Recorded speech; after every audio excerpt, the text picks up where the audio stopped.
All right, welcome everyone to the main journey, a way for you to join me on a learning journey through life. My name is Samuel Main, and today we welcome David Kyle to the show. David, I appreciate you. Thank you for joining me. No problem at all. And it's good to be on, even though it's absolutely boiling, like you said. It is very hot for us in the UK, but we're gonna proceed. So first of all, I would like to thank you for joining me, but I know you have this crazy mission to help 100,000 fit pros around the world have an easier, more systemized approach to lead gen. So tell me about your business journey that's led you to this crazy mission that you have. It's two parts really. The 100,000, I was told by my mentor that you need to come up with a ridiculous number. So that's the number I plucked out the air. He said putting 100 on there isn't really going to get you anywhere or make people stand out. So okay, let's add a couple more zeros. So that's where the 100,000 came on. But the big thing was, like, when I got started as a fit pro, you get this qualification and you suddenly think, you know what, you're God's gift. All these people are going to come flying in. You can have people you literally batten them off because you've got so many leads coming, you've got so many people want to join you. Post on Facebook saying I just got qualified and nothing at all. So I did that for like 6 months up in North Wales. Nothing, no. Well, you pick up the odd client here and there. You're gonna do a 6 a.m. boot camp and no one turns up and it's absolutely pouring down with rain, all this terrible stuff. Paid a lot of money to a very old guru out there that a lot of people may not like, a long time ago. Second module was Facebook ads, and that's what changed the game for me to where I am today. Love it. Yeah, you see it so much in coaches that they just collect qualifications, and it's amazing. Of course, you're up leveling in your ability to coach and serve people, and often to an extent that most people don't even need. But yeah, that marketing and sales is so often just completely missed. And actually that's where, you know, the personal trainers, the coaches need that support in that area the most. Yeah, it's a massive, we see it in load of Facebook groups where people that reach out and say, Dave, I've just got qualified. What's the next course I should be doing? Or where should I be looking into next? And like, before you go and do your level 4 or your nutrition or your kettlebell or your TRX or your warm up and cool down qualification, figure out how to find and sell clients, because it doesn't matter. You could be the world's best trainer with all these master qualifications and everything. But if you don't know how to find someone to pay your wage, then you might as well just have all these qualifications and go and work in the supermarket or something. It's not going to benefit what it is you actually want to do. Yeah, I've just connected with someone recently and they've got a master's in nutrition. They are so qualified and they could do amazing things, but they are yet to have any client experience. And the same thing, he's asking, okay, what do I need to do next? It was like, go and bang on some doors, go and get some clients, you know.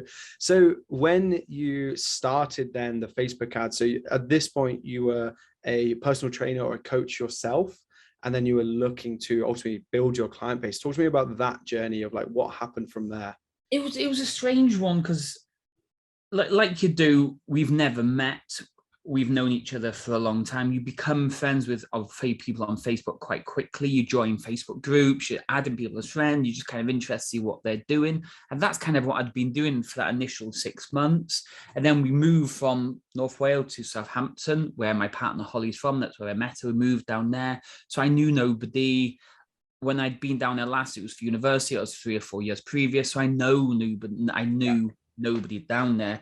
But I found a location on the first day. So I found this location. I had to borrow the first month's rent, borrow the deposit as well, £700. I just didn't have any money. The course was paid on my credit card, which I didn't tell anyone about at the time. But I ran the Facebook ads. Within 2 months, I had my first 30 clients. And because I'm shouting about it, oh my God, I've got my first 10 clients and people are seeing it. People are asking me how I did it. How did you do it? It's like, oh, Facebook ads. Can you show me? Yeah, here's a quick video, or here you go, I'll just set them up for you. And it got to a point where 5 or 6 people in of asking, I was like, oh, well, you kind of see patterns. Yeah, if these questions keep getting asked, you've got to give a solution for the answer. So I was like, you know what, I will just do it for you. And I quoted a ridiculously low amount, and I have, has it gone about 4 clients still paying that absolutely ridiculously low price from 5 years ago. Yeah. Loyalty. Oh, That's what that is. Love it. No, so before we delve into a little bit more of what you're doing now, because I know that that's linked, if you were then a personal trainer, now you've just qualified, what steps would you take to get those initial clients or to get your foot in the door? yeah, the niche. You have to pick a niche. It's probably so boring. You've probably heard it so many times before. A niche is basically a business plan. I was talking to somebody about this yesterday. You need a business plan. If you don't have a business plan, then you're not going to get anywhere. And no, it's not the boring, massive Excel spreadsheets and all this. You need to have a plan of action. Who am I going to work with? 1, how much money do I need to earn? 2, and what is my business model going to be? 3, you then do a really quick equation. I want to earn £10,000 a month. I want to work with ladies over 30. I want to do large group boot camps. Okay, I can work with 200 people at once, charge them all £50 each. That's my 10 grand. That in 30 seconds is a business plan. Now you're going to find ladies over 30 who want to do boot camp who can afford £50. Love it. It really, well, yeah, it should be that easy. You've now got that experience that it's obviously now that's easy, right? But it's a journey for those people to go through, and we see it a lot. I think one of the biggest patterns that I have fallen victim to myself, and I see a lot, is just people not charging their worth. Undercharging so much. So much. It's definitely the biggest mistake we made when we moved to Cardiff. So when we moved to Southampton, because I was with this mentor, he gave us a price that we should be aiming for. And that model of training in Southampton was very different to the model of training we started off with in Cardiff. And that was the biggest mistake I've made, because we're quite good at keeping clients. So we do have people down here now in Cardiff who still pay that original fee of £50 a month. Yeah, wow. And we're not massive boot camp classes. Most we do is 15 in a session. So if you do the maths really quickly, that's nowhere near what a fitness business needs to be earning. So a fitness business needs to be earning around 15K, no matter what books you read. Any fitness business that wants 2 full-time staff and an admin person with you almost being out of the business, you need about 15K. That covers your bills, your rent, staff cost, VAT, tax, and everything. That might have £1,000 profit every single month after everybody's been paid and yourself. But yeah, if you're not hitting that 15K and numbers are not making sense, then you need to charge. You need to either charge a lot more or change the business model completely. Yeah, absolutely. So I see this now leads into what you're doing now. Can you share in the simplest form possible about the business and what you're doing at the moment? Because that will lead into the next section. Yeah, so we offer 2 main services now, really. We offer paid Facebook advertising, although I'm trying my hardest and my team's hardest to not say the word Facebook, because we want to start delving into other platforms. Because the big thing we will always struggle with in this day and age is things that you don't have total control of is an issue. Say we specialize in just Facebook ads, and if Mr. Mark tomorrow decides to pull the plug on Facebook again, we have our business dies overnight. So don't be reliant on a specific technology. Saying that, we have our own technology. So yeah, we do paid Facebook ads or paid marketing, and then we offer a system that helps you generate those leads, manage the leads, convert the leads, automate the leads into a sale. So we'll generate the leads, try and get the leads to that sales point, and then it's over to you. I'd love to do the sale for most people, but that's in time. That might come in Bob. Oh, there we go. Some secrets being revealed. It sounds exciting. And is your audience primarily then coaches or personal trainers on the gym floor, or is it then business owners? No, so we're, again, trying to niche down, it's so important. So when we started doing this, we were like, yeah, you know what, we will work with any fit pro going. But you quickly learn some inside secrets about fit pros that they don't often want to reveal about themselves. So we predominantly don't work with many online fit pros. And we only generally work with studio owners because most of them see what we do. Yep. They see I have my own studio, so it's easy to relate, easy to write content specifically for, easy to talk to them about because you can just relate to what you do. So it's quite easy. So niching down. But again, yeah, anything you're doing in business, be selective about who you're working with. Turn people away, something we often do. If you know they're going to be a bad client, doesn't matter how much money they're. The best example there is like plumbers and stuff. They're just like, oh, I don't like this job. It's a disgusting job. It's the worst job ever. £1,000. The person turns around and says, yes. Oh, okay. I'm getting £1,000 for this 4-hour job. I'll take it. If the person says no, it's like, well, I didn't really want to do the job anyway. So be selective sometimes. Nice. I like that. So what mistakes do you see gym owners or business owners that you work alongside, what is the biggest mistakes that they make in business? We've covered all the main topics really so far, like not having you don't have to like say only work with dads with 2 children who are divorced who earn 50k a year. That's being super, super niche. We only work with over 30s. Yeah. We've not niched down dramatically. We just work within a specific type of audience. That would be the best thing. Like one of the best examples I can probably give you is Joe Wicks. Yeah. He doesn't shout about who he works with. Yet, if you go and watch the comments, you're going to see who buys the books, who buys the DVDs. It's very obvious who he attracts. So you don't always have to shout about your specific type of audience. Just make sure your content does 2 things. It attracts the right people you want and it repels the people you don't. Yeah, I like that. I think I don't see studios or gyms creating as much content as potentially for me. I have a lot of exposure obviously to the online side of fit pros. So I think that that's an area that I see some business owners can look to improve upon because of how important now, having an online presence can still be and how much it can still be an asset to your business. Would you agree with that? Or is that just because I'm biased because I'm on that online side of the business? Okay. You're starting to dig up the things I do not like about fit pros. Yeah, hit me. Online fit pros are unique. You have these ones who are super 100% dedicated and that want to grow a fitness business.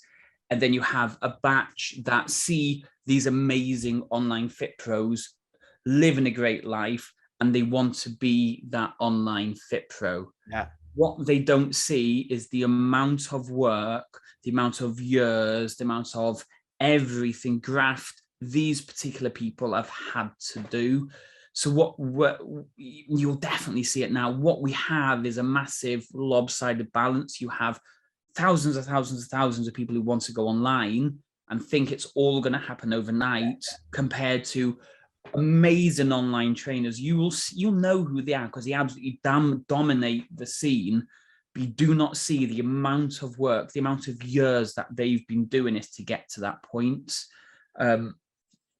So online, that's why you'll see a lot of online people, they've got a lot of spare time. Yeah. They post a load of stuff, they create a load of content. Maybe they're just not sure how to generate the right leads, so they post a load. Whereas being in the gym, you have no choice. If you're not posting, you're probably with clients, training them and stuff. And that might be from your point of view where we don't see as much content from a studio or offline based fit pro compared to an online fit pro. But then at the same time, a studio and online type of lead is different. For online, it's a lot harder to convert. For a studio or offline person, it's come down to the gym for a coffee, come down to the boot camp for a taster session, come and meet us down the park. It's really easy. Whereas online, it's just like, this is a scam. He's going to steal my money. I have no idea who he is. And that is also an issue online people generally have as well. Yeah, for sure. It's really interesting you mentioned about the systems for online coaches, because I definitely see that as an underutilized or undereducated part missing for online coaches. I see a lot of people that, they're consistent in content, they're putting things out there, but the actual higher level marketing and, leaning into paid advertising and developing their funnels, improving their ecosystem, that can be missing a lot, and it's an important aspect of having an online business. I think it almost goes back to the start when we talked about when I qualified as a fit pro, I thought everybody was going to come to me. And I think maybe that's what people think in the online scene. They post a few TikTok videos or Instagram pictures, or they do a few Facebook posts, and I think people are going to come to them. And the big thing you need to consider is if someone likes your post, that is an indication that that person found it interesting, or they're interested, or they want to keep tabs. That is also an indication to go and message that person. It's not a case of, oh, they like my post, they're going to sign up, because it might take 6 or 7 years for that person to sign up. Yeah. And like now, what we offer here at FitPro and Lead Dec, we're an online fitness business. And we have people saying, Dave, I've been following you for 4.5 years. And it was only that post yesterday that converted me to want to come and join you. And this is the thing with online. But if they've liked a few posts, now my team drop them a message, say, hey, thanks for liking my post. Is there anything that you could relate to in it? Or, hey, I noticed you've been liking a few of our posts. How's your leads been going lately? Anything that starts that conversation. So if you're an online in any sort of online business, any comments, like, share, comment on your blog, reply to your email, please, please, please, please, please, just reply to them. The best example of all of this, and we say in all the kind of webinars and seminars that we do, let's call it ice cream parlor. You walk into the ice cream parlor, you go to the desk, you're stood there now. What happens? One, the counter person just completely ignores you and they go and play on their phone, they go to the toilet, they go and do some stuff on the computer, and then they come back to you in half an hour or two, they drop everything and go and serve you straight away. Love that. It's obvious what they're going to do. So be the same online. You're sat there writing a post, someone messages you, bang, hit them up straight away. Because if you don't, someone like me or Sam 100% will. We will get them straight away. Yeah, it's super interesting because obviously online, it's so difficult to create that connection, to develop that relationship. And like you say, on person, it's a very different process. And that buying cycle for online can be so long. Like you say, 4.5 years. Well, if you've got the cash resources to sit and wait for 4.5 years, then you probably don't even need the business in the first place. But most people I know, that are starting a coaching business don't have 4.5 years to wait for that first. What you just need to think outside the box, though. So all the time, my favorite tool right now, and it's been for the last six months, probably is Loom. Yeah. Don't know what Loom is, just go and type in loom.us and download it onto your computer. It's the best thing ever. Anybody that messaged me anything, I don't care what the question is, quick Loom video, send it to them. 1, you get notification when they watch it. 2, how super straight to the point and personal is this message? It's not, and they will see, oh my God, this guy's taken the time to send me a quick video. Obviously, anybody watching this, don't hammer me with loads of messages now, yeah.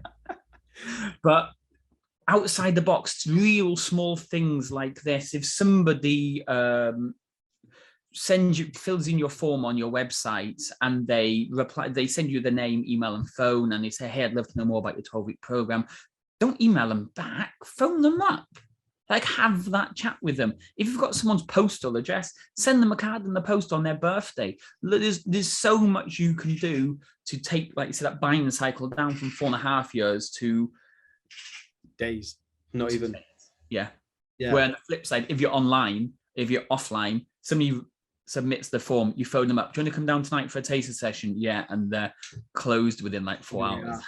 Love it. You know, I haven't had as much exposure to the business side of starting a studio, starting a gym. I was a personal trainer, a coach myself for many, many years, but never seen, you know, the behind the scenes of a gym. If you were to completely start again with a new studio, what steps would you take, or what actions would you take? If, you know, so we spoke about it as a coach, but a studio is completely different. The model, that is definitely going to be the big thing, because you need to get that model and pricing right, so you know what equipment you need to buy. That's not saying go and buy £40,000 worth of kit straight away. We've started off with a minimal kit, and we've been building as the years go by.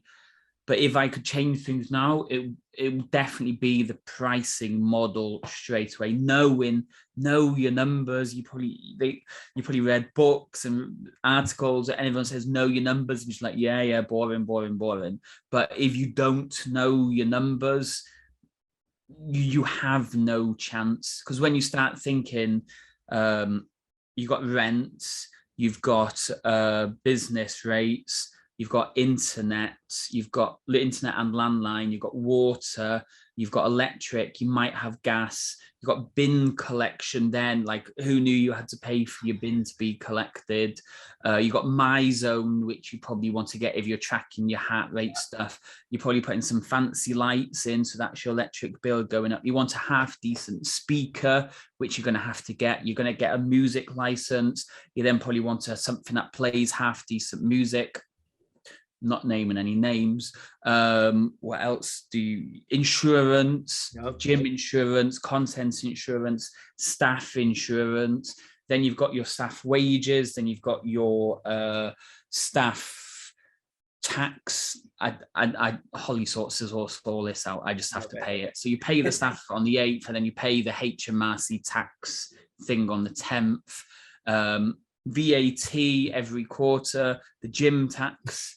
When's that? That's every year, I think it is. The accountant's bill for sending you the VAT report, the accountant's bill for doing the end of year tax. If you don't know your numbers, honestly, if you don't know your numbers, it's going to be a slow progress. Yeah. Wow. It's so much that goes into it. And then, you know, we've just gone through some very difficult years with the old vid. How did you survive that? How did you get through that process of those couple of years? That's a tough one. Granted, we have FitPro and Lead Dec that if we ever need to borrow money, we can plow that into the gym if it needs to be. But a lot of that then came down to just client generosity and client support of what you're doing. But at the same time, don't take that for granted either.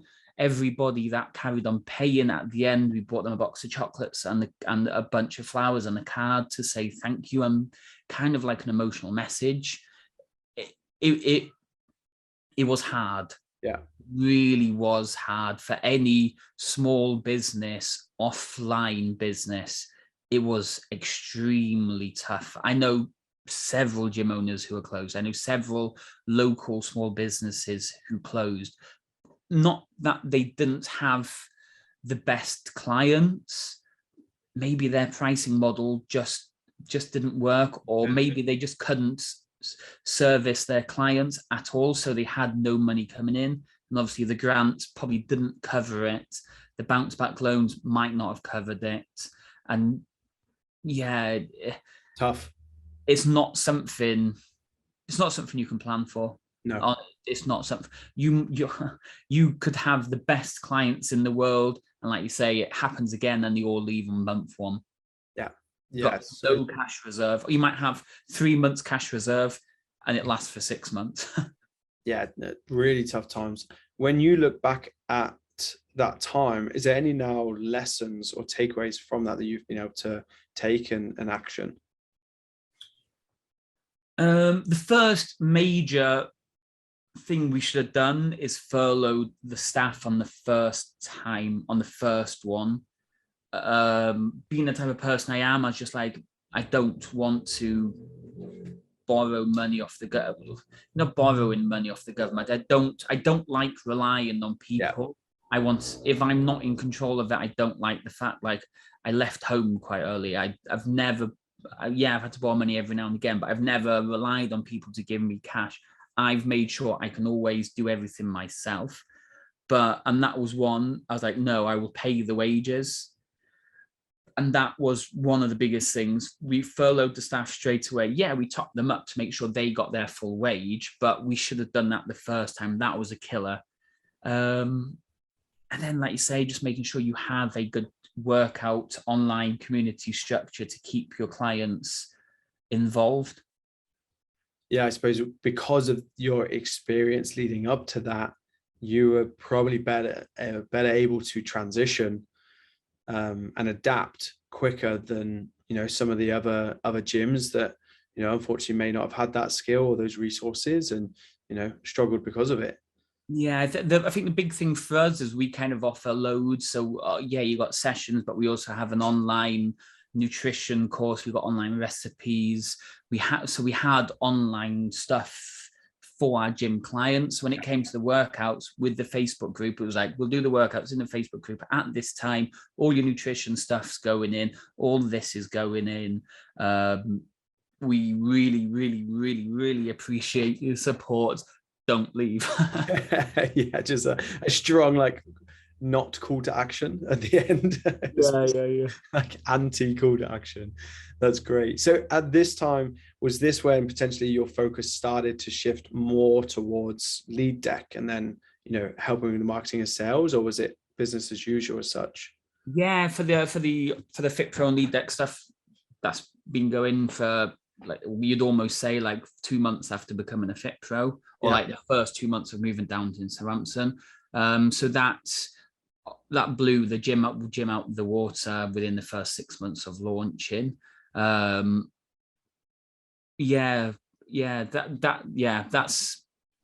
just a monster in itself. Yeah, that's really cool. And I think it gives you such good positioning, like you say, because you have your own studio, that instantly gives you then that authority to be able to then go and serve and help more people also.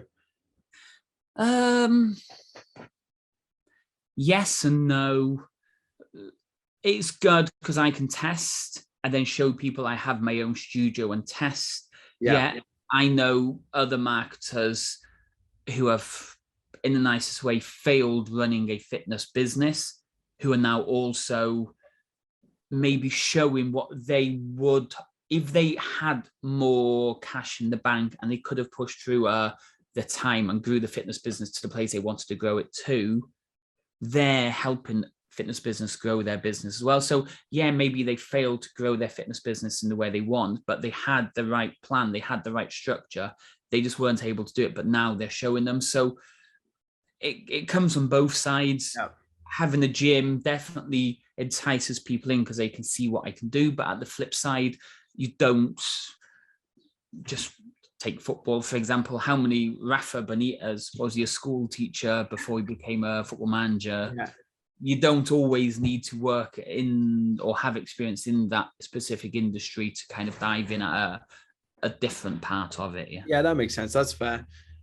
What would you say when you look back at some of the clients or some of the people that you've worked with over the years, what's been like the most incredible transformation that you've seen or that you've helped someone through, even in their fitness journey or in the business aspect?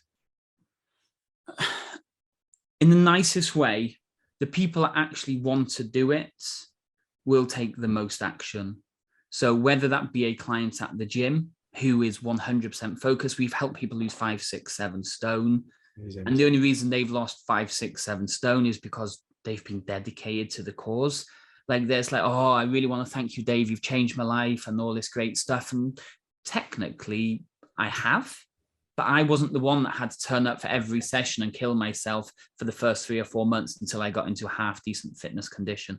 I wasn't the one that cooked their meals and forced them to eat not the greatest of food for the first couple of months to get them to the point they want to get to. Same for Facebook ads and all this other stuff. Yeah, we generate them the leads, but that should be one of the easiest parts of it. Chasing down, making the sales, and then keeping clients.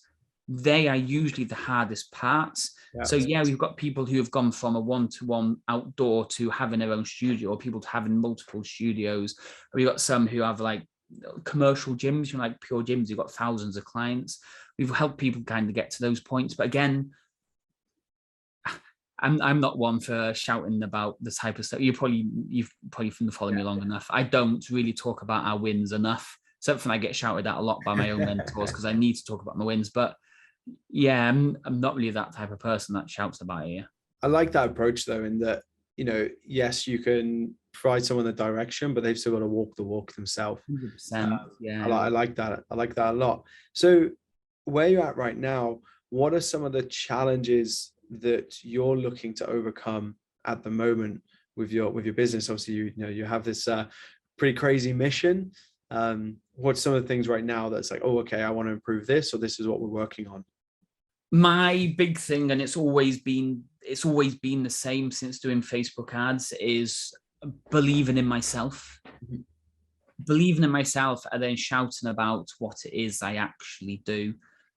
I could say it could be 20-30% of the people I'm friends with on Facebook who are a little bit unsure what I actually do. Yeah. They've been friends with me for 2 or 3 years now. So that's a personal thing that I have to work through.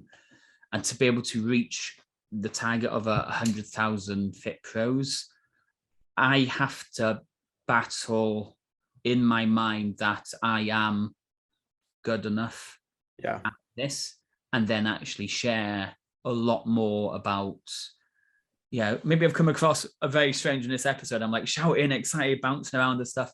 Yeah, if you kind of know me, I'm quite quiet and reserved, and I need to battle through that section in my life to be able to really progress to those next levels.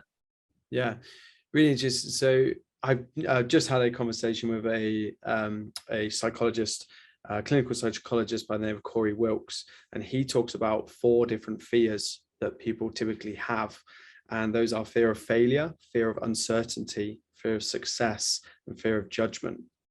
So obviously for you, you've already done so much and helped so many people. It's really, interesting to hear that, okay, there's still so many more levels for you to go, which is exciting. But when you look at those 4, is there one of those that goes, that's probably something that I want to work on? The last one was the judgment, I think. Yeah. And that probably goes back to like being a kid and stuff, being skinny and all that type of stuff. Judgment, and then fear of failure might be the big thing. I hate when people leave our ads management service after 1 month. It's really painful because I know what we've done. We've done our very best. It's you are that problem. You didn't chase these leads enough, or you weren't good enough at selling to these people. And that then holds me back because I'm like, oh no, I don't really want to work with you. Yeah. Because I've done a few little scans on their Facebook and they don't seem to want this enough. I'm not working with them. Well, welcome to my mind. We all have these fears. I would encourage everyone who's like listening right now to sit and look at, okay, which of these fears is holding me back. It's really interesting to mention that fear of failure. For anyone that doesn't know, if you're running any paid ads, David, you're going to know considerable more than me, but 1 month is not a good turnaround time for Facebook ads. You need a much longer, average 3 months plus minimum to actually see any sort of return on any paid ads that you're running. I'm going to disagree with that 100%. Yeah? Longer? No. Shorter? Less. Yeah. Like I said, we can turn the ad on today. You have to be proactive. Like I did a a webinar sales pitch earlier, just promote Lead Dec. You do a few slides on a specific topic and then you relate that to Lead Dec and you kind of say just the typical stuff. And I was basically talking about you have to automate your lead chasing. You have to. If a lead comes in now and you're busy coaching your clients, but a lead and they then scroll through Facebook and see your competition and they apply and that person phones them first, you lose. It's like you snooze, you lose. I like so that. like a lead comes in now, I phone them up and say, hey, it's 20 to 5 now. I say, I've got a session at 7 o'clock. Do you want to pop down, have a little chat, go over the session, see what it's all about? Yeah, bang. That person maybe cost £3-4 in ad spend, and they've just joined the 189 6-week program down at the gym. So Facebook ads can work instantly if you do work. Yeah. The resilience is there. I like that. So there's definitely some learnings in there for me, because I've always looked at paid marketing as complete long-term approach of like, okay, we're going to set these up, going to get these moving, and we're going to start to build that audience over a long period of time. But I really like that focus on ultimately on speed and proactivity. I can definitely see how valuable, that can be too. Yeah. It's a lot to learn. What we were talking about, when was it? I was listening to, was it Talk Sport I was listening to? And they were talking about, I think it's Lewis Hamilton's new team that he races for. Anyway, whoever it was basically saying that they've hired a load of new people, mechanics, people that stand in, I don't know much about F1, so who stand in the pit. So when he came in, they were too slow at changing his tires, or they hadn't proactively thought, let's get the drill or the tire or whatever it was ready. And by not being proactive and having this stuff ready to action, just to go for it straight away, obviously he came 3rd or 4th or wherever he came. Again, I didn't hear the full story, but that's it. If you're not prepared, if you're not ready to take action, if you're not fast, you are going to be beaten by me or Sam or somebody else who's even more hungrier than us to actually really go for it. Yeah. I think that's important. Is a massive takeaway there for any business, really, especially in this day and age with how quick, you can communicate, socials and just overall, like even a PT on the gym floor, it shows the importance of that speed, and that can be your biggest asset to sales too. Go back to the ice cream shop. Just go back to that ice cream shop. It's just so simple too. It's so simple. Somebody messages you on Facebook like, yeah, I'll get back to them in 20 minutes. I just need to finish this episode. You're like, you've lost them, because in the fitness industry it's so unique, and it probably works similar in some of the other health and fitness industries where something means a lot to you. If you wake up one day and you feel terrible because your clothes don't fit, you're going to feel bad, and the first thing you're like is, I need to do something about this. They see your advert and they apply straight away to your advert. They then go to work and someone throws them a compliment. Their boss says, you know what, you're doing a really good job recently. You go out for dinner and you have a fantastic meal, and then you phone up and you say, hey, I noticed you applied this morning. Oh yeah, I was just inquiring. I'm not interested anymore. And you've lost them because they've gone from feeling terrible to feeling fantastic in that space of a day, and you've lost them. And there's so much study that goes, if you phone somebody within the first 5 minutes while it's still front of mind, while they're still thinking about whatever that emotional feeling is, you're much more likely to make a sale. And don't think it's a bad thing that you're playing on emotions or you're selling on emotions. If they've thought of it once, they're going to think of it again. But that next time they think of it, your competition might phone them up faster and you lose again. There's a massive takeaway for me here. Massive takeaway in the importance of the speed. I just hadn't thought about it too much. I coach a lot of people to obviously with the outreach and developing their marketing, but not looking so much at speed of the communication. So there's definitely, a lot to learn. There's some really big takeaways there for anyone who's owning a business right now. And I'm sure it's got a lot of people thinking about some of their current systems and things that they have in place. So So just quickly, just going back to the presentation I did earlier, don't think you have to drop everything. You're making your kids dinner and someone messages you and you've got to just stop everything. What we talk about when we say automation and what we said earlier, we just have 3 key parts to the automated. So someone's sent you a Facebook message. Literally just say to them, hey, thanks for showing interest in our program. That's acknowledgement. That's letting them know that you've received the message. I usually get back to people within 5 to 6 hours because I'm busy dealing with the kids, so I'm coaching sessions and stuff. So I'll get back to you as quick as possible and then finish with a call to action. But until I do, what is it you're looking for help with? Where are you with your transformation? What is it you need doing to your house? So the 3 things: acknowledgement, let them know that you've got the message; 2, give them an estimate of how long it's going to be until you get back to them; and 3, let that conversation keep going by getting them to reply again. So when you do get back to them, you're stuck in their head because they've actually replied. So you don't have to make the sale straight away. Have something straight away that keeps that bond open there. Love that. It's awesome. So David, where can people go to come and learn more about you, what you do, and also, how they can potentially look to work alongside you? Okay. So what I've said every net about speed, that isn't always the case for me. I get like 50, 60 messages a day, unfortunately. So I have to spend dedicated days replying to people, but message me on Facebook, or the best way to get hold of me is just phone me. Yeah. Nice.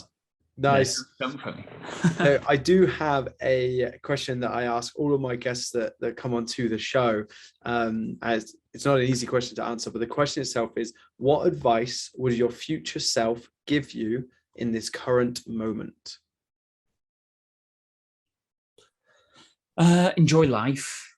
Like, just, we're going to be dead soon, and when we're dead forever. You have to enjoy life. If you don't enjoy the business you're in, go and start another business. If you're not enjoying the job that you're in, go and leave your job. And it might be the harshest thing ever, but if you don't enjoy the person that you're living with, you only live once. We don't know what happens when you die. You might get to reflect on your life and have to write a report on it or something, but you don't want to have to write that report saying, you know what, I one of the biggest mistakes I made was this.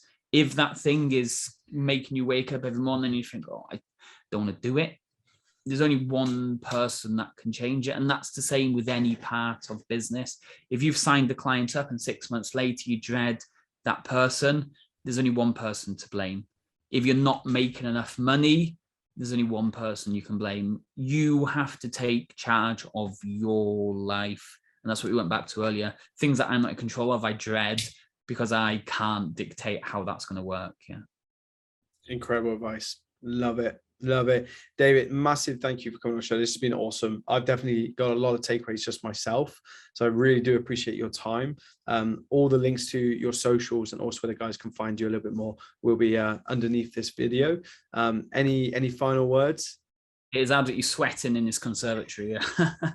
It is warm in the UK. Somebody said to me yesterday, oh, are you in a greenhouse? I was like, no, it's the conservatory. And it has 2 modes. It's either absolutely boiling hot or it's absolutely freezing cold. It's just like my gym. It's just an old warehouse unit where in the winter it's absolutely Baltic. You're coaching with hat, scarf and gloves on. In the winter, in the summer, we have to be in shorts and t-shirt, but we're literally drenched because it's so hot in the unit. Yeah. Love it. I remember those days grabbing a barbell and it's like almost frozen. Just like, oh no, here we go again. David, massive thank you, my friend. This has been a lot of fun, and hopefully we get to do this again sometime. No worries, Sam. Appreciate it, mate. I'll speak to you soon.